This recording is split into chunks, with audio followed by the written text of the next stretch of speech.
Welcome back to your ultimate hotspot for digital drama, the Unfiltered Reality Rundown. You already know this is where the mess gets piping before it even hits the streets. And baby, I'm lit to be your host today, cause the streets are buzzing, and guess who everyone's buzzing about? Yep, you guessed it. You really thought Tiffany Henyard vanished after she got booted from that mayor seat in Dalton, Illinois. Ooh, think again. Sis is still doing what she does best, going viral for all the wrong reasons. Let's take it back for a sec. Tiffany Henyard. Yes, that Tiffany, the former mayor and once glorified supervisor of Thornton Township, is now neck-deep in serious heat. We're talking full-on federal-level heat. The feds, still circling like vultures. And the real tea, sis is out here jobless.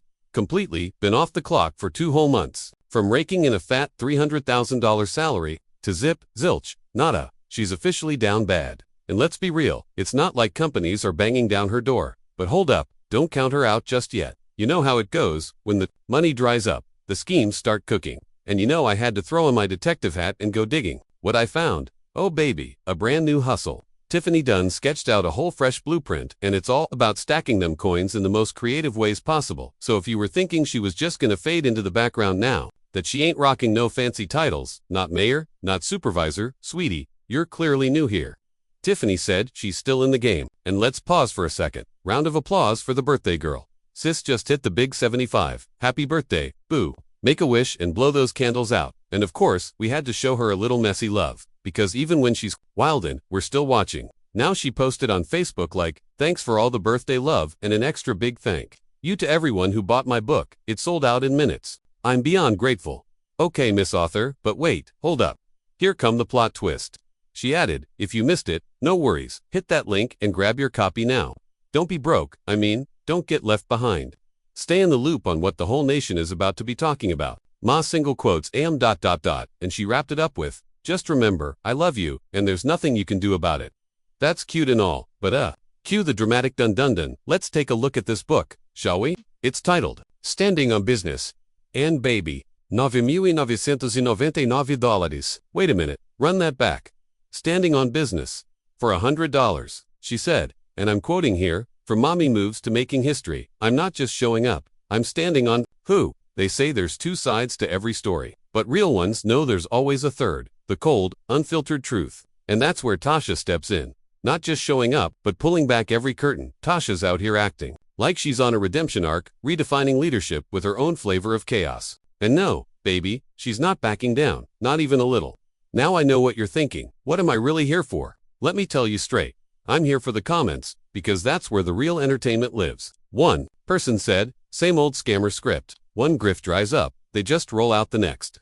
Somebody else added, why drop $99 on a book when the court records are free? The streets are not holding back. Another viewer clowned, $100 for that. I'll wait until it gets bootlegged at the barbershop. And the roasts didn't stop there. Richard Williams' book is in Dollar Tree's clearance bin and still collecting dust. Then someone hit with, if it didn't take me 3 years to get to Africa, I'd fly there just to see the typos in that mess. Because, let's be honest, Tasha ain't exactly famous for her grammar. That book probably reads like she voice texted it during a YQL coma. One more said, does the book include a bonus chapter on how to blow taxpayer dollars? Then Michael slid in with, does it come with a happy ending? Out of pocket. But also, she is kind of cute and we all know she's broke. Melissa said it best, $100. The last Harry Potter didn't even cost that much, and the whole planet was waiting on that ending. She's not wrong. Beyoncé's own mother, Tina Knowles, got a book out for $14.99, and she's a multimillionaire. Somebody else asked, is this a book drop or is she trying to raise bail money? Because seriously, what exactly did she do to earn that $100 price tag? Another person chimed in, she never did anything real in office anyway. And then, out of nowhere, Lamont commented, congrats, Tasha, great job. Sir, before, you didn't even buy the book. She better stash every dime, because with all this backlash, she need every penny for lawyers, for court, and for whatever's left of her public image. People are already cracking jokes about her prepping for prison life. One person even said, in a women's prison, someone might think she's cute, receding hairline and all.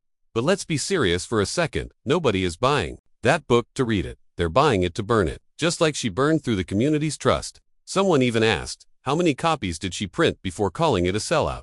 And that's a fair question, cause let's be real, does she really have a fan base willing to pay $100 for anything? I've got nearly 500,000 subscribers, and I wouldn't even expect all my people to pay $100 for a book. And I built this from the ground up. Tasha, her entire audience came from free events and taxpayer-paid stages. No one was ever paying out of pocket to support her, so why would they start now? That's not how loyalty works, and that's definitely not how credibility is built. This is a cash grab, plain and simple. She probably bought both copies herself just to say it sold out. The $99.99 price tag. That's not strategy. That's struggle. Let's call it what it is. Textbook narcissism. If I'm paying $100, I better get the secrets to the universe and a lifetime supply of peace. But this is ego. Loud, delusional ego. Charging that much for a book says two things. She thinks she's way more iconic than she is, and she's clawing to get back to that luxury life she fumbled. But baby, this ain't the comeback move. It's embarrassing.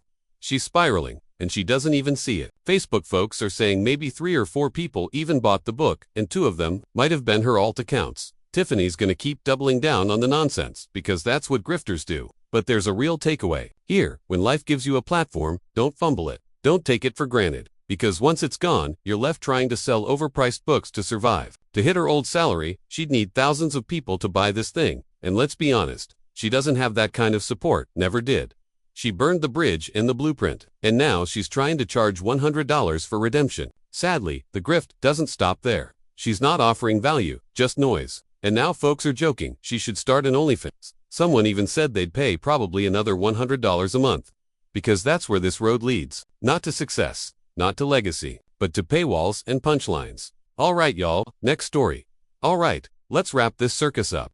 Today's show gave us not 1, not 2, but 3 prime examples of straight-up dusty behavior. Tiffany Henyard out here finessing folks like it's a full-time job, brother black guru telling women to wash their wigs live on stream, and a grown man getting caught turning his grandma's living room into a whole musty mess. It's tragic, but hilarious. So now, the question of the hour: who's taking home the Dusty of the Day crown? Cue the Jeopardy theme. Hit the drumroll. And the winner is Tiffany Henyard. Listen, it was a close call. Granny's funk-filled living room almost snatched it. But come on now, Tiffany. You're out here pushing a $99.99 bestseller that supposedly sold out, just to keep the lights on. Sis, stop. Your only transferable skill is booty clapping, and not even on a monetized platform. Not yet, anyway. When the OnlyFans drops, I'll be first in line. Until then, girl, grab that crown and wear it with shame. That's all I got. Smash that subscribe, hit the bell, and don't forget this has been another episode of Dusty Network. Until next time, we out.